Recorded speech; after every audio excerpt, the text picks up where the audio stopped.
నమస్తే. ఖమ్మం వెలుగుమెట్ల బాధితులు ఉన్నారు మనతో పాటు. ఇప్పటి వరకు వాళ్లకు రావాల్సిన న్యాయం జరగలేదని చెప్పేసి పెద్ద ఎత్తున ఆందోళన చేస్తున్నారు. మాట్లాడదాం ఒకసారి ఇదే అంశం మీద. అమ్మ, ఏం చెప్తారు? మీరు ఎన్నో ఇబ్బందులు పడ్డారు, ప్రభుత్వంతో ఎన్నో బాధలు పడ్డారు, ఎన్నో దెబ్బలు కూడా పడ్డారు. మీకు సత్వర న్యాయం జరిగిందంటే ఏం చెప్తారు? మాకు న్యాయం జరగలేదని చెప్తాం సార్. మేము అక్కడ 1895 మందికి అరువులు 100 గజాలు చొప్పున అరువులని భూదాన బోర్డు మాకు పట్టాలు ఇచ్చింది సార్. 62 ఎకరాల 7 గుంటల భూమి. అది 100 మంది చొప్పున ఇవ్వాల్సిన భూమి 100 మంది ఇచ్చింది, ఆల్రెడీ బోర్డు ఇచ్చేసింది. కానీ ప్రభుత్వం అక్రమంగా కూల్చేసింది. ఎంత మందిని కూల్చేసింది, ఎన్ని ఫ్యామిలీస్ అనాథలుగా మారినాయి అంటే అక్కడ 1110 ఫ్యామిలీస్ అక్కడ కోల్పోవడం జరిగింది. నష్టం అయితే జరిగింది సార్. 1110 మందికి అయితే నష్టం జరిగింది. మిగిలిన వాళ్ళు రెంట్ కట్టే సౌకర్యం ఉందని చెప్పి సిటీలో ఉండిపోయారు. మేము అక్కడ చీకట్లో ఉండడం జరిగింది. 1110 మందికి న్యాయం జరగాలి. ఇప్పుడు వాళ్ళు కూలగొట్టారు కాబట్టి. కానీ మా పోరాటం అనేది మొత్తం ఓవరాల్ గా 62 ఎకరాల 7 గుంటల భూమికి సంబంధించిన మా భూదాన భూమికి మాత్రమే మేము పోరాటం చేస్తున్నాము. అది ఏ ప్రభుత్వ భూమి కాదు. అయితే వాళ్ళు అరువులుగా తేల్చింది ఎంతమంది కంటే పంచనామా చేశారు సార్. ఆ రోజు ఇల్లు కూలగొట్టేటప్పుడు. ఇప్పుడు ఒకవైపు ఇల్లు కూలుతుంటే మీ పేరు చెప్పండి, మీ ఫోన్ నెంబర్ చెప్పండి అంటే ఎట్లా సార్? మేము ఎట్లా చెప్పలేస్తాం? మేము అసలు చెప్పలేదు సార్. కొంతమంది వరకు మాత్రమే చెప్పారు. అట్లా ఎంతమంది చెప్పారు? 729 మంది మాత్రమే చెప్పారు. అందులో 311 మంది అరువులు అని చెప్పి ఇచ్చారు సార్. 311 మంది అరువులు ఎట్లయ్యారు? మిగిలిన వాళ్ళు అరువులు ఎందుకు కారు? 729 ఇల్లు కూలగొట్టినప్పుడు అని పంచనామా చేసినప్పుడు 729 మంది అర్హులు అవుతారు కదా. కానీ వాళ్ళు చేసిన పంచనామా కూడా తప్పే. అక్కడ ఉన్నది 1110 ఫ్యామిలీస్ ఉన్నాయి. అక్కడ 1110 ఫ్యామిలీస్ కి 311 మందికి మాత్రమే ఇచ్చారు సార్. ఇంకా మిగిలిన వాళ్ళకి ఎప్పుడు ఇస్తారు? ఇప్పుడు 729 అని వాళ్ళు చెప్పేదానికి 6 నెలలు పెట్టింది. అరువులు కాదా అని ఎంక్వైరీ చేయడానికి. అంత సమయం అయితే మేము కిరాయి కట్టుకునే ఆ పరిస్థితులు అయితే మేము లేము సార్.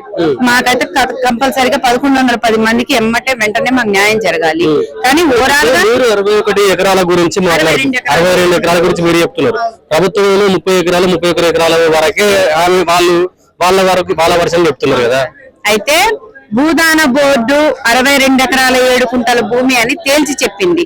ఇదే రాజేందర్ రెడ్డి గారు కూడా మీడియా మిత్రుల ముందు చెప్పడం జరిగింది. మీడియా మిత్రుల ముందు చెప్పారు. మాకు పట్టాలు ఇచ్చారు. 1895 మందికి పట్టాలు ఇచ్చారు. అది 30 ఎకరాలని చెప్పి ప్రభుత్వం ఎట్లా తెలుస్తుంది సార్? ప్రభుత్వం తేల్చడానికి లేదు కదా. 62 ఎకరాల 7 గుంటల భూమికి కలెక్టర్ అన్నాడు కదా, కూలగొట్టిన 3 రోజు 4 రోజు ఇంటర్వ్యూ ఇస్తూ మేము 250 కోట్ల రూపాయల భూమిని మేము కాపాడాము, ప్రభుత్వ భూమిని కాపాడాము అని అన్నారు.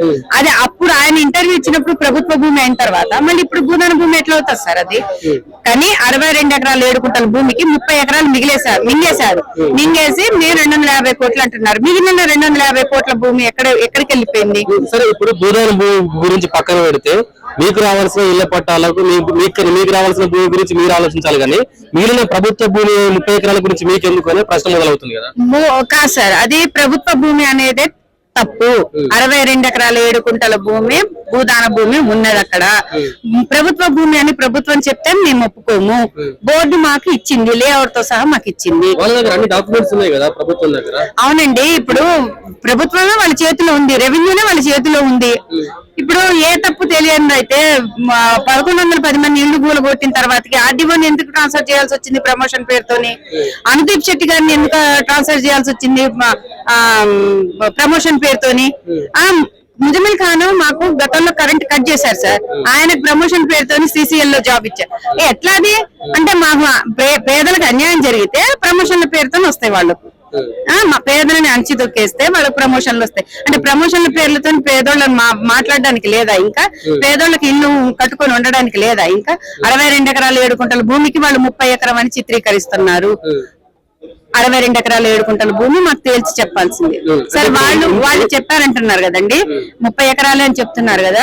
మరి 30 ఎకరాల్లో మేము ఇల్లు కట్టుకొని నివసిస్తున్న క్రమంలో మమ్మల్ని పిలిపించి పోలీస్ స్టేషన్ లో కూర్చోబెట్టి ఎంఆర్ఓ గారి ముందు 62 ఎకరాల 7 కుంటల భూమి అని చెప్పొద్దు, 31 ఎకరానికి మీరు ఒప్పుకోండి, అట్లయితే మీకు ఇండ్లు నిలబడతాయి, లేకపోతే ఇండ్లు నిలబడవని అన్నారు.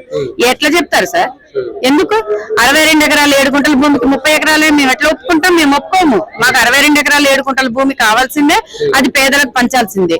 బోర్డు ఏ రకంగా అయితే 100 గజాలకు పట్టాలు ఇచ్చిందో ఆ రకంగానే మాకు 100 గజాలకి అరుగులను తీరడానికి 6 నెలలు పట్టింది. ఇంకెన్ని రోజులు పోరాటం చేస్తారు ప్రభుత్వం మీద? ఇంకా మాకు 62 ఎకరాల 7 కుంటల భూమి మా చేతికి వచ్చేంత వరకు మేము పోరాటం చేస్తాం. అది మా తరము పోయిన తర్వాత కూడా మేము పోరాటం చేయాల్సింది. ఆ భూమిని ఎట్టయినా సాధించుకోవాలి. మేము పక్కా సిద్ధపడే కదా, మేము పోరాటం చేసే మేము సాధించుకున్నాం దాన్ని. పోరాటం చేసుకుంటూనే 10 ఏళ్ళు మేము అక్కడ గడిపాము. మళ్ళీ మా ఇల్లు కూలగొట్టారు. పోరాటం చేస్తున్న క్రమంలోనే మాకు ఉండడానికి సౌకర్యాలు కల్పించమని మేము అడిగితే సౌకర్యం కల్పించకపోగా ఇల్లు కూలగొట్టారు. అయినా ఇల్లు కూలగొట్టినా మళ్ళీ మా పోరాటం అనేది ఆగదు. మా 62 ఎకరాల 7 కుంటల భూమి మాకు ఇచ్చేంత వరకు మా పోరాటం ఆగదు.